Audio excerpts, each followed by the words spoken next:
Once, two of the best teams in the world spent 80 minutes deliberately not trying to score. Nobody cheated, nobody broke a single rule. And that one strange afternoon changed how every World Cup since, including the one being played right now, has been organized. So how do you reach a point where not trying is the smartest thing to do? Start with the format you're actually watching. 48 teams, 12 groups of 4, the top 2 from each group going through. Straightforward.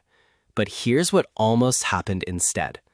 For years, the plan for this World Cup wasn't 12 groups of 4 at all. It was 16 groups of 3, 3 teams per group, 2 advancing. Fewer games, a tidier schedule. It was the working model, signed off almost to the end. And then, late in the day, FIFA tore it up. They chose a format with more matches, more travel, and more cost. And they did it on purpose. Not for money. They did it because 16 groups of 3 carried a flaw they decided they could not risk. A flaw that had surfaced once before, clearly, notoriously, in 1982. To see it, we have to leave 2026 completely and go back to the match that rewrote the rulebook. 1982, the World Cup in Spain. Group 2, West Germany, Austria, Algeria, and Chile. Going into the final round of group games, 3 teams could still qualify, and 2 of them would go through. Here's how it stood. And one thing to keep in mind, back then, a win was worth 2 points, not 3. Austria had 4 points from 2 wins. Algeria also had 4. West Germany had 2.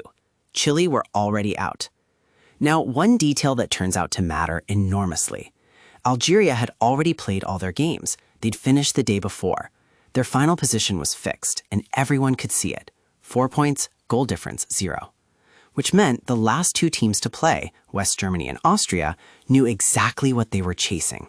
Not roughly, exactly. And the numbers were quietly convenient. If West Germany beat Austria by 1 or 2 goals, West Germany would climb to 4 points.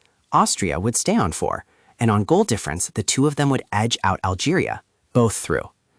Any heavier German win, and Austria would drop out instead. A draw or an Austrian win, and West Germany were gone. So they kicked off, and after about 10 minutes, West Germany scored. 1-0. That was it. That was the result that sent both teams through.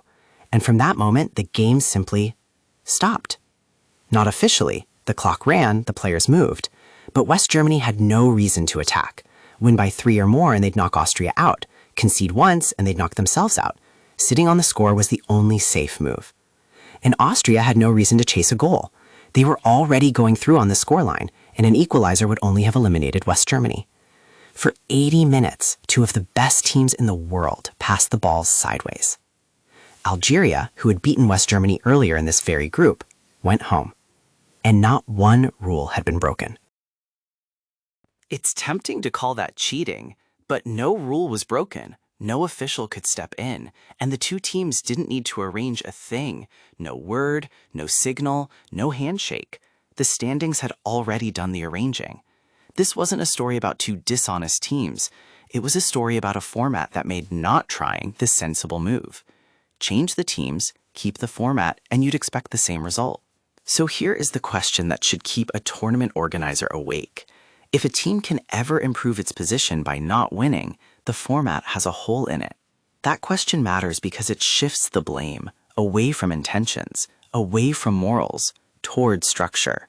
A good competition shouldn't rely on everyone being virtuous. It should make the right behavior the obvious choice, even when nobody is watching. FIFA's answer from the very next World Cup in 1986 was elegant and slightly strange.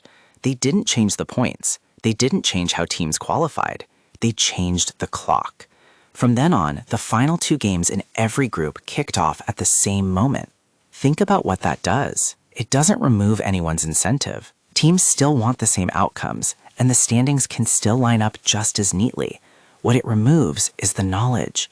If both of your group's last games are happening at once, no team can walk on already knowing the result that suits everyone, because the other result hasn't happened yet.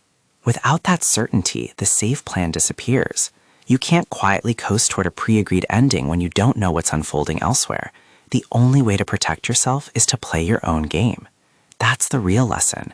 The fix wasn't aimed at motivation or ethics or effort. It was aimed at information. They didn't change what teams wanted. They changed what teams knew. Now we can go back to 2026 and to the format FIFA nearly used, 16 groups of 3. 3 teams, 2 go through. But a group of 3 has a problem a group of 4 doesn't. Someone always sits out the final round. In every group, 2 teams play the last match, while the third is already finished, watching, the table known. That's exactly 1982. Perfect information and quiet temptation. FIFA looked at 16 groups of 3 and saw Gijón waiting to happen, 16 times over.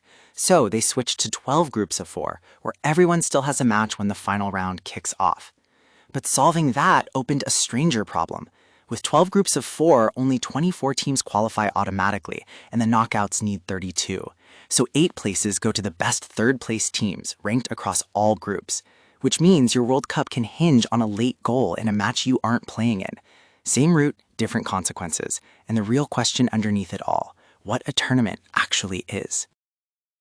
So here's what that 1982 match really exposed. A tournament looks like a stage, a neutral pitch where the best team wins, but it isn't neutral. It's a machine, built from tables, tiebreakers, and timing, and those rules decide what counts as a smart pass before anyone kicks the ball. Get them slightly wrong, and the smart move can be to stop trying, with nobody breaking a single rule. The real playing surface is the group box, points, goal difference, and, crucially, what you know about the other match. Certainty turns football into arithmetic. Remove certainty and risk stays alive. A well-built tournament makes sure the answer to one question is always no. Is stalling ever optimal? The 2026 format is an answer to a question first asked in Gijón.